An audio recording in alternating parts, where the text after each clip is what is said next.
நம்ம சேனலை சப்ஸ்கிரைப் பண்ணாதவங்க சப்ஸ்கிரைப் பண்ணிடுங்க. கூட ஒரு பெல் பட்டன் வரும், அந்த கோயில் மணி அழுத்தி ஆல் ஆப்ஷன் கொடுத்து விட்ருங்க. அப்போ தான் நம்ம போடுற ஒவ்வொரு வீடியோ உங்களுக்கு நோட்டிஃபிகேஷன் வந்து. கவிமகன் யூடியூப் சேனல் உறவுகளுக்கு என்னுடைய அன்பான வணக்கங்கள். ஸ்ரீராம ராம ராமேதி ரமே ராமே மனோரமே சகஸ்ரநாம தத்துல்யம் ராமநாமவரானனே. எல்லாம் உள்ள இறைவனின் திருவருளால் ஸ்ரீமத் வால்மீகி ராமாயணம் அயோத்தியா காண்டத்தில் 10வது சர்க்கம். தசரதரும் கைகேயி. பாவியான கூனியால் முற்றிலும் தவறான பாதை காட்டப்பட்ட தேவி நஞ்சு பூசிய பானத்தால் அடிபட்டு கிடந்த கிண்ணறி என்னும் பறவை போல் தரையில் கிடந்தாள். விஷத்தின் காரணமாக பறவை மூர்ச்சையடைந்து அசைவற்று கிடந்ததே தவிர உயிர் போகவில்லை. கவின்மிகு பெண்மணியும் பேச்சுத்திறன் உடையவளுமான அவள் இனி செய்ய வேண்டிய காரியத்தை மனதிற்குள் ஆலோசித்து முடிவு செய்து தன் மனத்தில் இருந்தவைகளை மெல்ல மெல்ல மந்தரையிடம் கூறத் தொடங்கினாள். மந்தரை கூறிய திட்டங்களால் மதிமயங்கிய அவள் தன்னை ஆதரவற்றவளாக கருதி மனம் கொதித்து நாக கன்னிகை போல் நீண்ட உஷ்ண பெருமூச்சு விட்டுக்கொண்டு தனக்கு நன்மையை தரக்கூடிய வழியை பற்றி சிறிது நேரம் ஆலோசனை செய்ய தொடங்கினாள். நட்புடையவளும் போக போக்கியங்களை விரும்புவளுமான அந்த மந்தரை அவளுடைய உறுதியான முடிவை கேட்டு தனக்கு காரிய சித்தி ஏற்பட்டு விட்டதாக உணர்ந்து மிகவும் உள்ளம் மகிழ்ந்தாள். கோபம் தலைக்கேறிய பட்டத்து ராணியான அவள் ஒரு பாமர பெண்ணைப் போல் புருவத்தை நெற்றி வரை உயர்த்தி நெறித்து தீர்மானமான ஒரு முடிவை செய்து தரையில் விழுந்தாள். கைகேயியால் கலற்றி எரியப்பட்ட பல வண்ணம் கொண்ட மாலைகளும் திவ்யமான ஆபரணங்களும் தரையில் ஆங்காங்கே சிதறி கிடந்தன. அவளால் கலற்றி எரியப்பட்ட மாலைகளும் அணிகலன்களும் ஆகாயத்தை நட்சத்திரங்கள் அழகு செய்வதைப் போல தரையை ஒளிபரச் செய்தன. அழுக்கான ஆடை அணிந்து பின்னிய கூந்தலை அவிழ்த்து ஒரு முடிச்சு போட்டுக்கொண்டு உணர்விழந்த கிண்ணற நங்கை போல் கோப கிரகத்தில் அவள் விழுந்து விட்டாள். இது இப்படி இருக்க அங்கே அரண்மனையின் வேறொரு புறத்தில் ராமனுடைய பட்டாபிஷேக ஏற்பாடுகள் குறித்து ஆணைகள் பிறப்பித்துவிட்டு சரியான நேரத்தில் வந்துவிடும்படி எல்லோருக்கும் கூறிவிட்டு மன்னர் கைகேயின் அந்தப்புறத்துக்குள் நுழைந்தார். ராமனுக்கு பட்டாபிஷேகம் என்ற செய்தி இப்பொழுதுதான் வெளியிடப்பட்டது என்பதால் கைகேயிக்கு தானே தெரிவித்து அவளை ஆச்சரியப்படுத்த வேண்டும் என்ற விருப்பத்துடன் தன்னுடைய ஆழமான அன்புக்கு பாத்திரமானவரிடம் மகிழ்ச்சிகரமான செய்தியை கூறுவதற்காக புலன்களை கட்டுப்பாட்டில் வைத்திருந்த மன்னர் கைகேயை காணச் சென்றார். வெண்மேக கூட்டங்கள் விளங்கும் ஆகாயத்தில் ராகு இருக்கும்போது உதயமாகும் முழு நிலவைப் போல பெரும் புகழையுடைய அவர் கைகேயின் மிகச்சிறந்த மாளிகையில் பிரவேசித்தார். அங்கே கிளிகளும் மயில்களும் ஏராளமாக இருந்தன. கிளௌஞ்சம் அன்னம் ஆகிய பறவைகளின் இரைச்சல் கேட்டுக்கொண்டிருந்தது. இசைக்கருவிகள் முழங்கிக் கொண்டிருந்தன. கூனிகளும் குள்ளமான பெண்களும் இருந்தார்கள். சம்பகம் அசோகம் முதலியன சோபிக்கும் குடி வீடுகள் இருந்தன. ஓவிய அறைகள் இருந்தன. தந்தம் வெள்ளி பொன்னாலான மேடைகள் அமைக்கப்பட்டிருந்தன. எல்லா காலங்களிலும் மலர்கள் பழங்கள் தரும் மரங்களாலும் சோலைகளாலும் அதிக அழகுடன் விளங்கியது. தந்தம் வெள்ளி பொன்னாலான உயர்வான ஆசனங்கள், வகை வகையான அன்னபானங்கள், நொறுக்கு தீனிகள், விலைமதிக்க முடியாத ஆபரணங்கள், இவற்றால் அந்த மாளிகை தேவலோகத்திற்கு ஒப்பானதாக இருந்தது. இவ்வாறு செல்வ செழிப்புடனும் அழகு கொழிப்புடனும் விளங்கும் தன் அந்தப்புறத்திற்குள் நுழைந்த மன்னர் மிக சிறப்பான படுக்கையில் தனக்கு மிகவும் இஷ்டமான மனைவி கைகேயியை காணவில்லை. காமத்தின் வசப்பட்டு அன்பு நாயகியுடன் கூடி மகிழ விரும்பிய மன்னர் அவளை காணாததால் அந்தப்புற வேலைக்காரிகளிடம் விசாரித்தார். கவலையும் அடைந்தார். ஏனென்றால் இதற்கு முன்னர் ஒரு தடவை கூட அவர் வழக்கமாக அவ்விடம் வரும் அந்த நேரத்தில் அவள் இல்லாமல் இருந்ததில்லை. மேலும் ஒருபோது கூட அவள் இல்லாத வெற்று வீட்டிற்குள் மன்னர் நுழைந்ததும் இல்லை.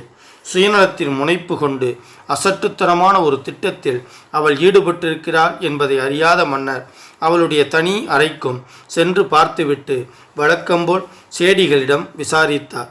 வாயிற்காப்பவள் மிகவும் பயத்துடன் கைகளை நன்றாக கூப்பிக்கொண்டு, சக்கரவர்த்தி அவர்களே, அரசியார் மிகவும் சினம் கொண்டு கோபமனைக்குள் போயிருக்கிறார் என்றாள்.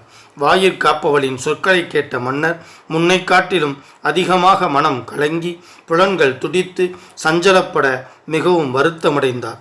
உலகாலும் அந்த மன்னர் துக்கத்தினால் எரிக்கப்பட்டவர் போல கோப கிரகத்தில் பண்புக்கு விரோதமானதாக தரையில் வீழ்ந்து கிடந்த அவளை பார்த்தார். கள்ளம் கபடில்லாத அந்த முதியவர் தன் பிராணனை காட்டிலும் மேலாக நேசிக்கும் இளவயது மனைவியும் தகாத ஒரு காரியத்தை நிறைவேற்றுவதில் உறுதி பூண்டு விட்டவளுமான அவள் வெறும் தரையில் படுத்திருக்க கண்டார். வேருடன் வெட்டி சாய்க்கப்பட்ட கொடி போன்றவள், தேவலோகத்திலிருந்து கீழே தள்ளிவிடப்பட்ட தேவ கன்னிகை போன்றவள், சொர்க்கத்திலிருந்து வெளியேற்றப்பட்ட கிண்ணறி போன்றவள், வானிலிருந்து வழுக்கி விழுந்த அப்சர பெண் போன்றவள், தூக்கி எறியப்பட்ட மாலை போன்றவள், வலைக்குள் அகப்பட்டு கொண்ட பெண் மானை போன்றவள்.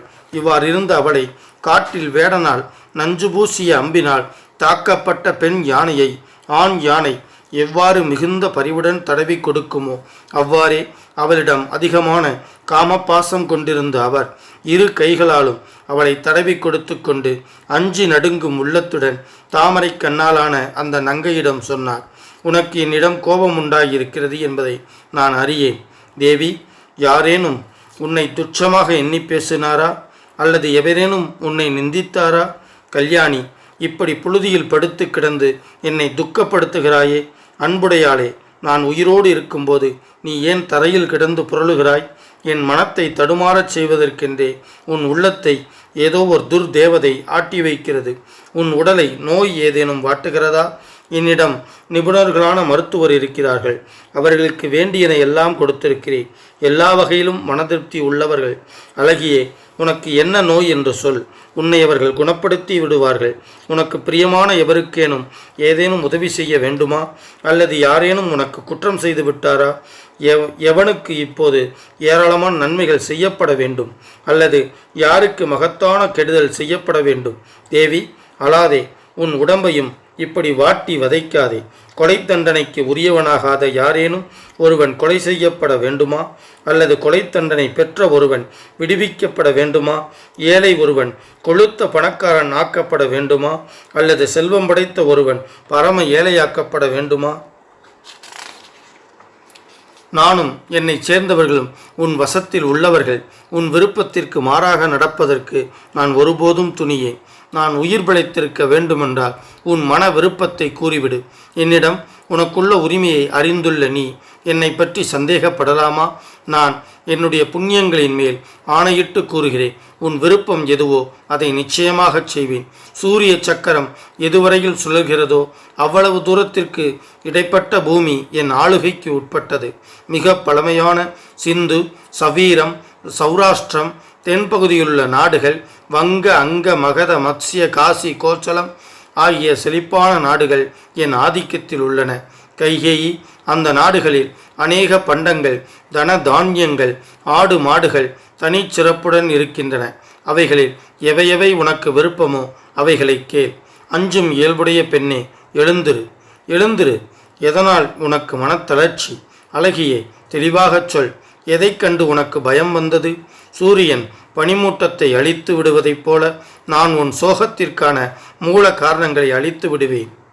இவ்வாறு தசரதர் சொன்னதும் சற்று சமாதானம் அடைந்த அவள் அவருக்கு கொஞ்சமும் பிடிக்காத அந்த விஷயத்தையே கூறி கணவருக்கு மேலும் துன்பத்தை கொடுக்க தொடங்கினார். ஸ்ரீமத் வால்மீகி ராமாயணம் அயோத்தியா காண்டத்தில் 10வது சர்க்கம் முற்றிற்று. மூர்த்தி எல்லாம் வாழி, வான்முகில் வளாது பெய்க, மழை வளம் சுரக்க, மன்னன் கோன்முகில் அரசு செய்க, குறைவில்லாதுயிர்கள் வாழ்க, நான் மறை அரங்கல் ஓங்க, நற்றபம் வேள்வி மல்க, மேன்மைகொள் சைவ நீதி விளங்குக உலகமெல்லாம். எண்ணிய முடிதல் வேண்டும், நல்லவே எண்ணல் வேண்டும், திண்ணிய நெஞ்சம் வேண்டும், தெளிந்த நல் அறிவு வேண்டும், பண்ணிய பாவமெல்லாம் பருதிமுன் பணியே போல நன்னிய நின்முன் இங்கு நசித்திடல் வேண்டுமன்னாய். மூர்த்தி எல்லாம் வாழி, எங்கள் மோன குருபாளி, அருள் வார்த்தை என்றும் வாழி, அன்பர் வாழி பராபரமே.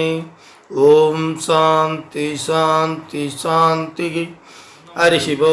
திக்குகளிலும் இந்த தமிழை கொண்டு சேர்க்க வேண்டும் அப்படின்னா நீங்க சப்ஸ்கிரைப் பண்ணணும், லைக் பண்ணணும், கமெண்ட்ஸ் பண்ணணும். நன்றி, வணக்கம். இதுவரைக்கும் நம்ம சேனலை சப்ஸ்கிரைப் பண்ணாதவங்க சப்ஸ்கிரைப் பண்ணிடுங்க. கூட ஒரு பெல் பட்டன் வரும், அந்த கோயில் மினியால் ஆல் ஆப்ஷன் கொடுத்து விட்ருங்க. அப்போ தான் நம்ம போடுற ஒவ்வொரு வீடியோ உங்களுக்கு நோட்டிஃபிகேஷனில் வந்துடும்.